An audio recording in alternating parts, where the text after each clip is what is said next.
Hello guys! Assalamualaikum! Ngayong araw, syempre, magluluto na naman ang nanay na patay gutom na to. Kahit wala ng pera, basta makakain. Pagkagising ko, syempre, nilutuan ko agad yung mga bata ng lugaw. Lutuan ko sana sila ng arroz caldo. Kaya lang, medyo na busy ako. Kasi naglinis pala kami ni Papa doon sa may TV. Ang dami na kasi mga alikabok. Kaya si Iman yung inutusan ko para mag-slice ng mga spices. At ayun si Papa, after namin naglinis kanina, andun na naman siya nagkuskus ng sahig. Pero ilang segundo lang yan sa mga bata, andun na naman yung kalat. At after namin maglinis ni Papa, pumunta na din ako dito para magluto. May nabili pala ako nung isang araw na chicken. Adobo cut pala siya. So ang ginawa ko dyan, sineparate ko lang yung buto at saka laman. At ang gagawin ko dito sa buto ay gagawing tiula itom. Tiula itom na pinaka the best na pagkain sa amin. Pero mas pinaka the best talaga to pag baka. At since walang baka, kaya chicken muna.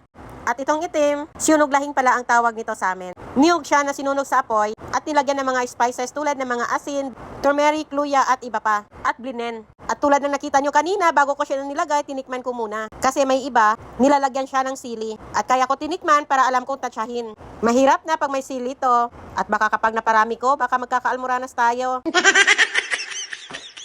Kami lang pala. Imamarinate ko lang pala siya at least 30 minutes. Pero mas maganda to, 1 hour to overnight para mas masarap. At habang nagmamarinate, titimplahan na naman natin yung chicken na sineparate ko na laman. Nilagyan ng asin at bawang na dinurog-durog. Pampasarap, paminta, konting suka at konting toyo na pampakulay bago siya halo-haluin. At after siyang halo-haluin, syempre set aside muna natin at least 30 minutes na naman to. At dito nagpainit na ako ng kawali na pinaglutuan lang naman ng itlog kanina, kaya dinagdagan ko lang din ng oil. Nagisa ng sibuyas, minix-mix ko lang konti bago sinunod yung luya, bago ang bawang. At ginisa-gisa hanggang mag-golden brown at lumabas na yung aroma niya, naamoy na hanggang kapitbahay.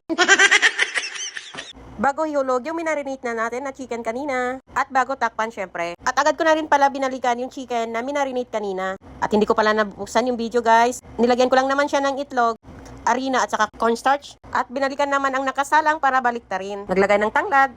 At sa ginamit natin pang marinate kanina, nilagyan ko lang din ng tubig. At dinagdagan ko pa siya ng konti.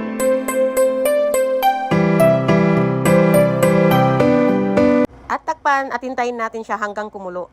At habang naghihintay, magpapainit na rin pala ako ng mantika. At syempre, para hindi sayang, use oil. At nagdagdag din ng bagong oil. Pero wala na pala siya guys. Kaya nagbukas na naman ako ng bago. At kinutkot ko siya ng kutsilyo. Pinupul lang naman siya, kaya lang naputol ko kanina. Lawag-lawag ko niyo san. Pag yan na ilalaya ito, maluway ito magbati. Iat di na kita. At habang nagluluto, kakwentuhan ko pala si Papa. Kasi minsan, pag sumusumpong yung katamaran ko, hindi talaga ako nagluluto. Kaya sina Papa, ayan, nagluluto na lang pala talaga sila ng mga easy to cook dyan, like mga daing. Kaya sabi ko sa kanila, kahit hindi masarap yung luto ko, dapat lagi nilang sabihin na masarap para ganado naman ako magluto. At sabi pa ni Papa, nung nasa Zamboanga pa daw siya, lagi niya nakikita yung mga video ko na laging nagluluto. Isa daw sa mga dahilan niya, kaya siya gustong-gustong pumunta dito. Anyway, mabalik tayo dito sa niluto ko. Tinikman ko pala siya kanina, walang lasak. Naglagay ako ng asin at saka bitchin. At ilang beses ko siyang tinikman, hindi ko maisip kung ano yung kulang. Kaya tinawag ko na si Papa para tikman. Joke lang. At since ipapatikim ko sa kanya, inihipan ko pa sa kanya. Mahirap na mapaso ang kanyang dila. Baka hindi niya malasahan yung niluto ko. Pero aba, nakulangan, dinagdagan pa.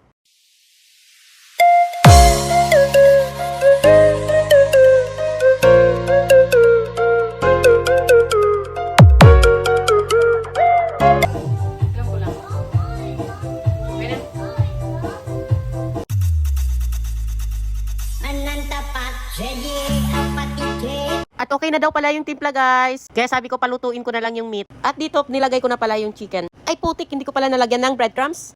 At agad-agad ko na pala nilagay yung breadcrumbs. Gumaganda ang paligid kung bawat tao ay puno ng pag-ibig. At sa chicken nuggets, at while nagpiprito, gumawa na rin pala ako ng sauce. Ginudgud ko lang yung bawang. Isang cubes lang naman siya. At nilagyan ng real mayonnaise. At syempre, halo-halo. At habang nagluluto, may 2 pusa pala dyan na pabalik-balik. Kaya sabi ko kay Iman dito, mag-ready na siya ng mga plato. Wala kung hindi pa kami kakain ito. Maubos na ng 2 pusa. Kaya madalas din talaga ito yung niluluto ko kasi ito yung mga gusto nila eh.